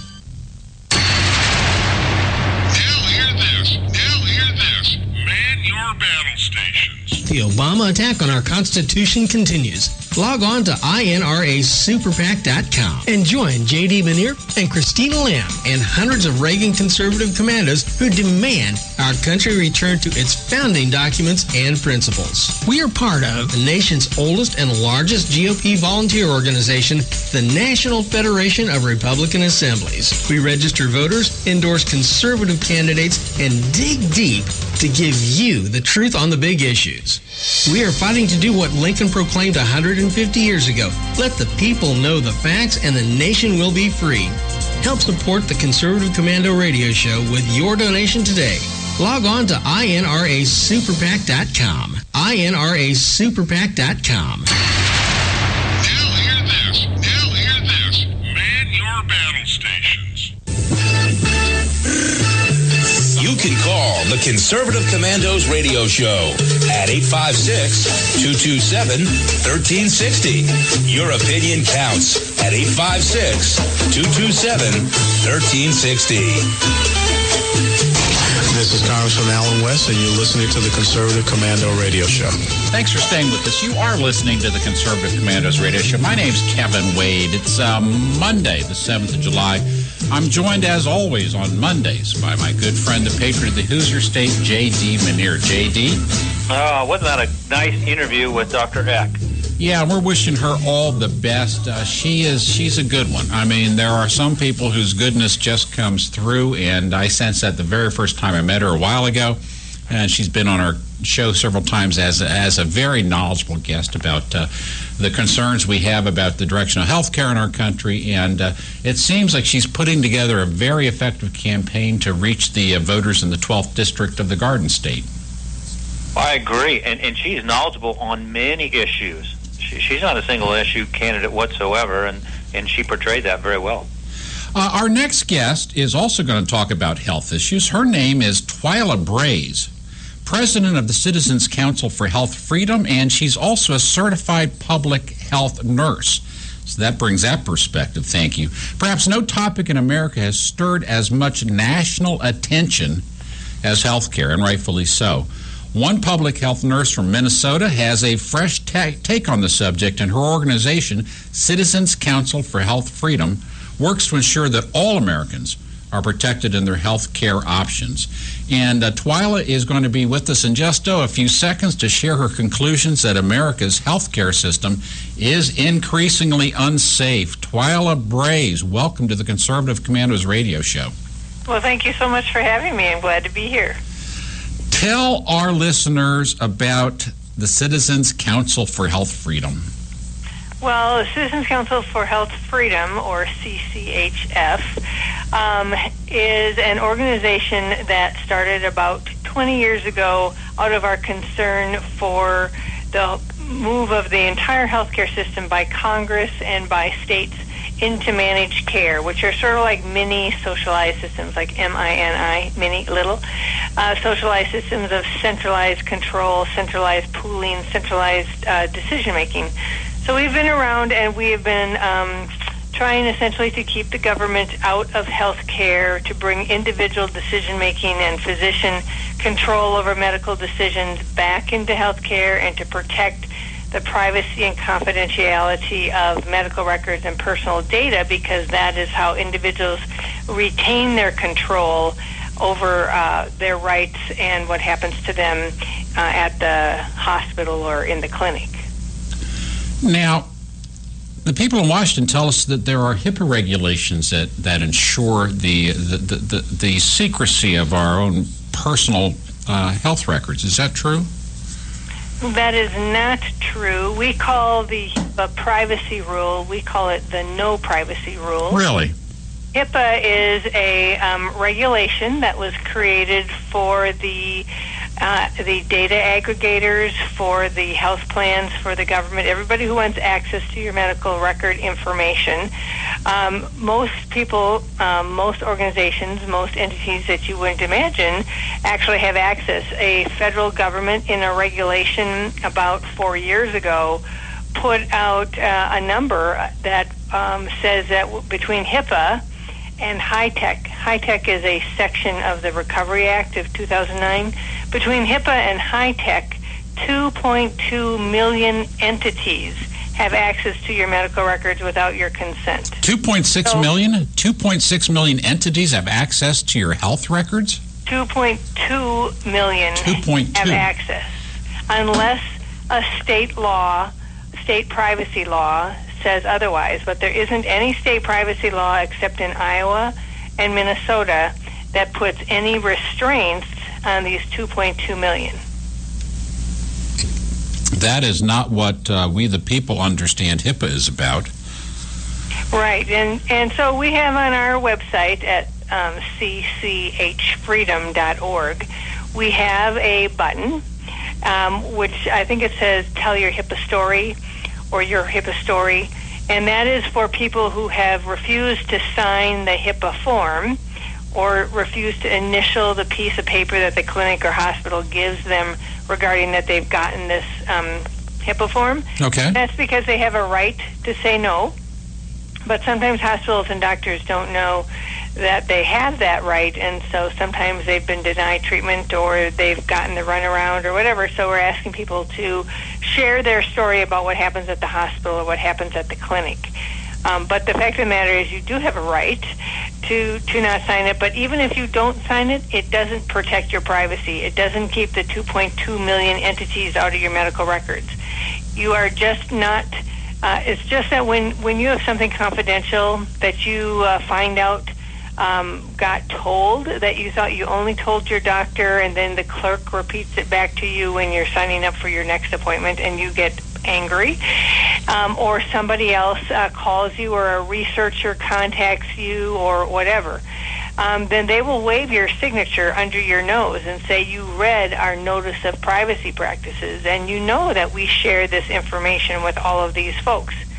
So you shouldn't have told us if you didn't want it shared. Twyla, what's likely to happen if I refuse to sign that form?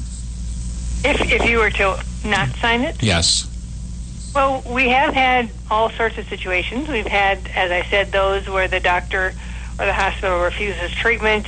They make them pay cash. Sometimes it becomes a long tirade, there at the desk while you're asserting your rights. We actually have little cards that we provide people to take into their doctor's office with the URL to the federal website that tells doctors and clinics what to do when patients say no, because patients have the right to say no. Very good.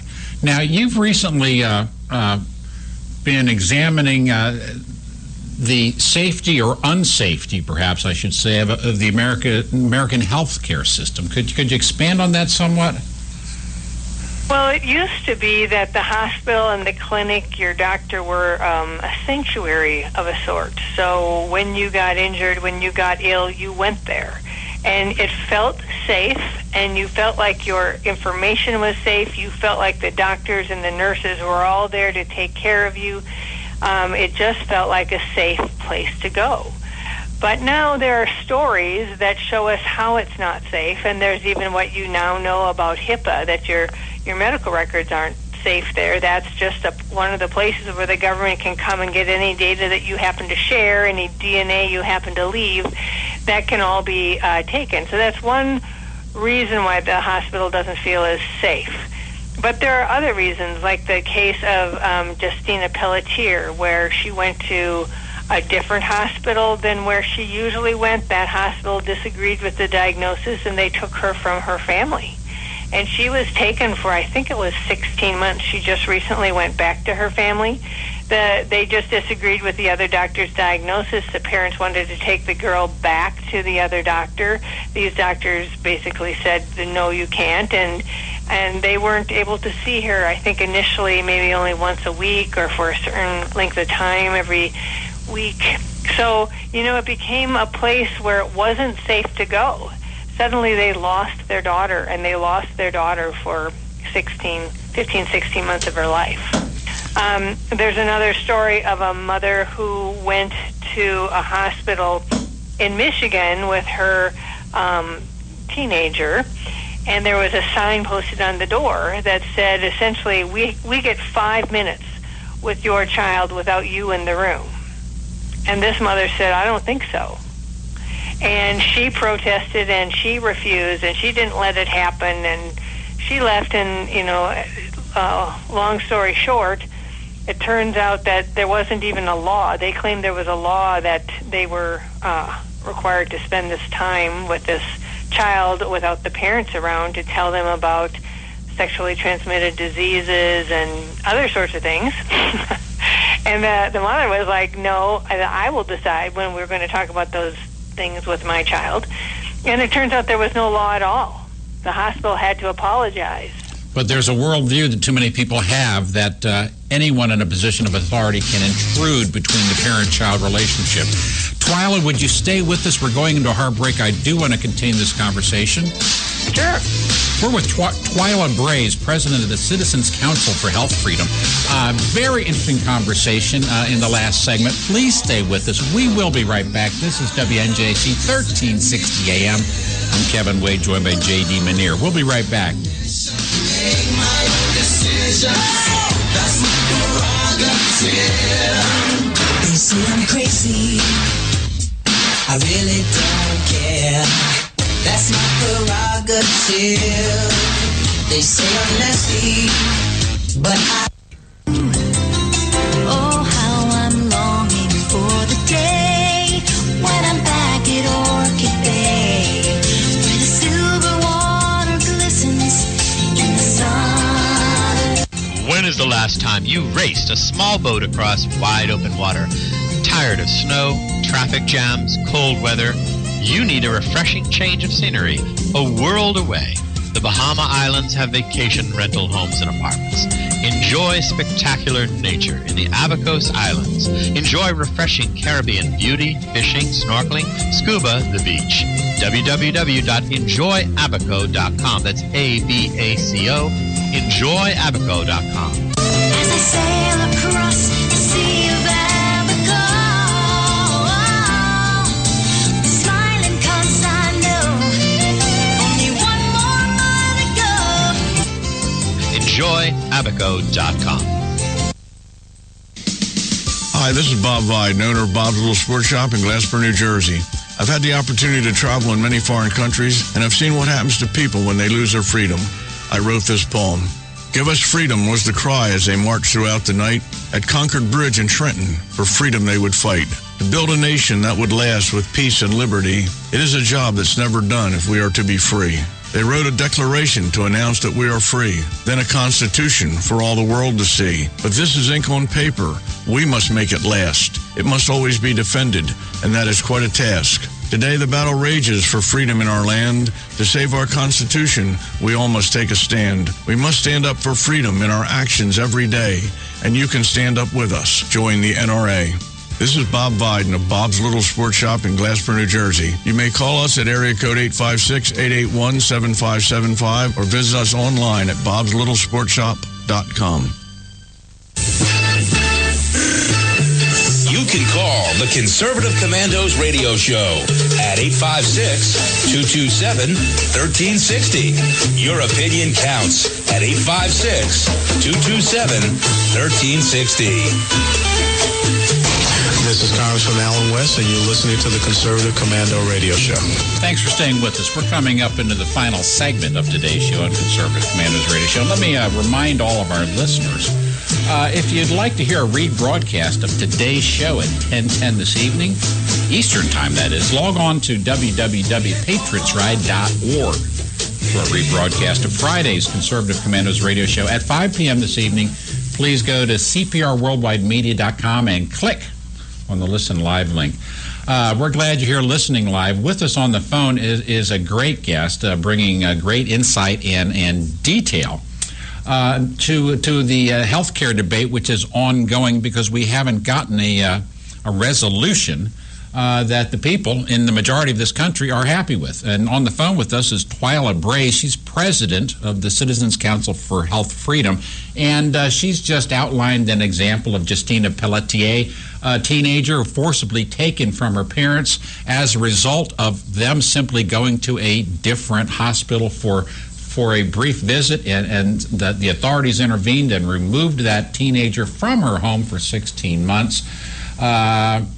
hospital in Michigan that inappropriately and inaccurately told parents that their children were required to have a private conversation with a stranger who happened to be a nurse without the parents being present in the room. And with that, Twyla, thank you for what you do, and thanks for being with us right now on Conservative Commandos Radio Show.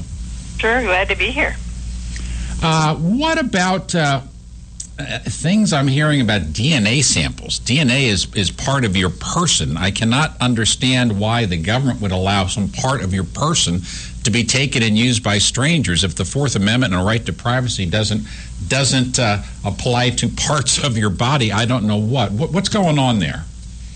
Well, there is this sort of assumption that all of us have, to some extent, a public responsibility to participate fully in research for the public's good and the public's health.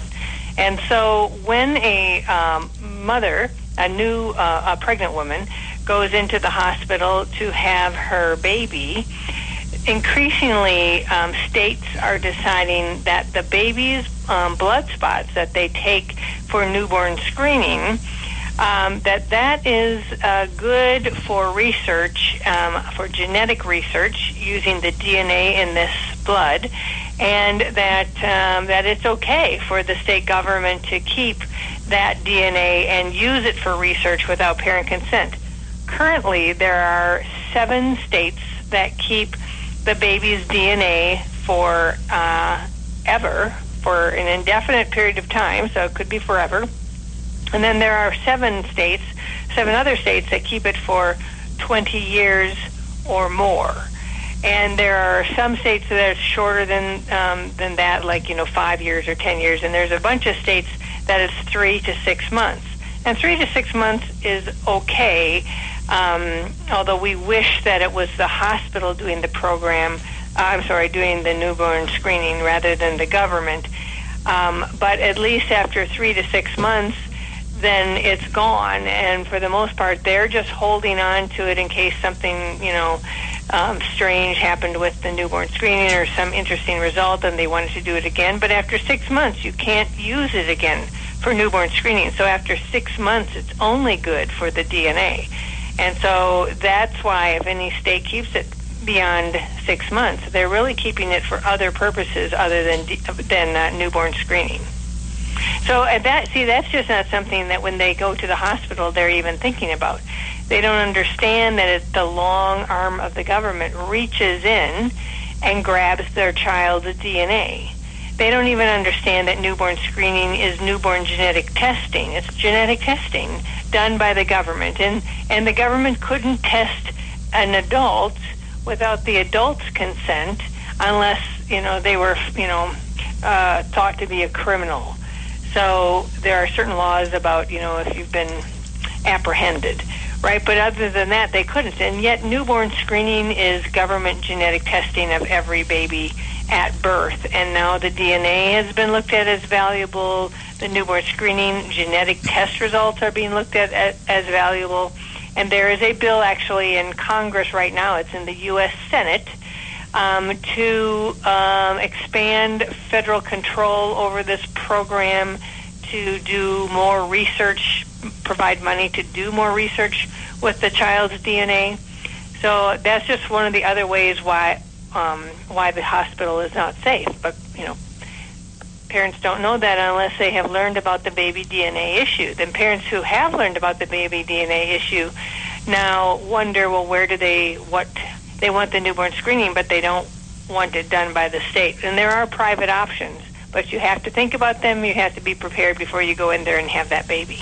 We're on the phone with Twyla Braze, president of the Citizens Council for Health Freedom. We have about 4 more minutes, Twyla. Before we get further along, could you give our listeners a website to follow some of the work of your good efforts? Sure.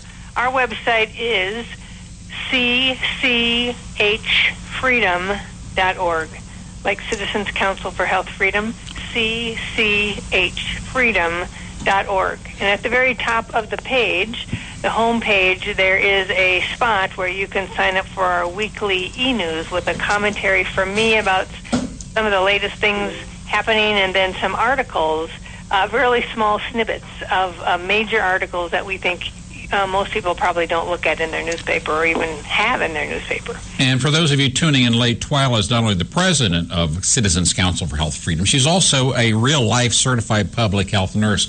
Twyla, my co-host, J.D. Manier, has a question for you. J.D.?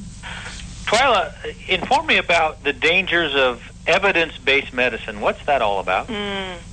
Evidence-based medicine, what a great term, right? But it, as some people would say, you don't want to treat patients according to evidence. You want to treat them according to science and what works for that individual patient. Evidence-based medicine is taking certain experiments, certain research, and saying, well, it works broadly for this population, even though there are a lot of people who were never part of those research projects for one reason or the other. And since it works broadly in this one research project, now that's what we're going to do for everyone. So they want to say that there is certain best evidence, but there's really no such thing, because every individual is so individual that for every reason, from their physiology to their DNA to their thought processes to their willingness to their side effects, to everything you can think of, to their culture, they're individual. And so this is really a way to try, it's a technocratic approach. It's to say that we don't really need the doctor's mind anymore. We will just have outsiders conduct these research experiments in which everybody is not included, but we'll just say that it works for everybody. And then we'll put the protocols, the treatment protocols, into the computer, and the doctor will have to press the buttons of those protocols. And if he wants to do anything except what's in the computer, he risks getting a black score, getting paid less, because they say this is evidence-based medicine. You should do only what the evidence tells you. Well, what's the evidence for this person that you're treating, right? It's not about, they're talking about treating populations, but doctors don't treat populations. They treat individual people. This is just a way for the government and other outsiders to sort of seize control of the doctor and the patient and, impose a sort of universal one-size-fits-all practice onto them, treatments onto them that maybe don't work for them at all. Maybe they object. Maybe they don't want to. Maybe if you had just asked them the right questions in the very beginning, you'd know exactly how they should be treated, instead of just filling in for their symptoms and saying, well, this is what you have and this is what we're treating. We'd like to see our doctor, not an ATM machine that requires us to hit a lot of keys and route us through the decision-making tree. We're on the phone with Twyla Braze. We had as an earlier guest, and I don't know if you were listening, we had an earlier guest, Dr. Alita X. She and her husband operate a free clinic in one of the small towns in New Jersey. They have a number of volunteers, and they work hard to keep their costs as low as possible. They don't charge anyone anything for coming in, and their costs are $13 per patient visit. And there is a Medicaid-funded clinic in the same town that charges about $150 per visit. And she said that's primarily due to government intervention, mandates, record keeping, and everything unrelated to the patient care she provides at her clinic when a patient walks in. Right, and she also provides confidentiality and individualized care. I want to see my doctor. I don't want to see a data collection machine. Twyla, we have 30 seconds. Please come back and spend time with us again. You're a wonderful guest. And tell our audience one more time how to follow your work. Sure. Go to cchfreedom.org. And, of course, they can go to the website, but they can also get our weekly e-news right at the top of that page, cchfreedom.org. Thank you, Twyla. That's Twyla Braze. Thank you so much. Keep it up. That's the kind of information that brings our audience to this show. We've got 15 seconds, J.D. Say bye to the audience. J.D., I think you missed your mark. I want to thank everyone for being with us this afternoon. You have been listening to the Conservative Commandos radio show. J.D. Manier, the patron of the Hoosier State, has been with us, and we seem to have lost his connection. Thank you, NSA. I'm Kevin Wade. We're saying goodbye by saying God bless, Godspeed, and may God save the United States of America.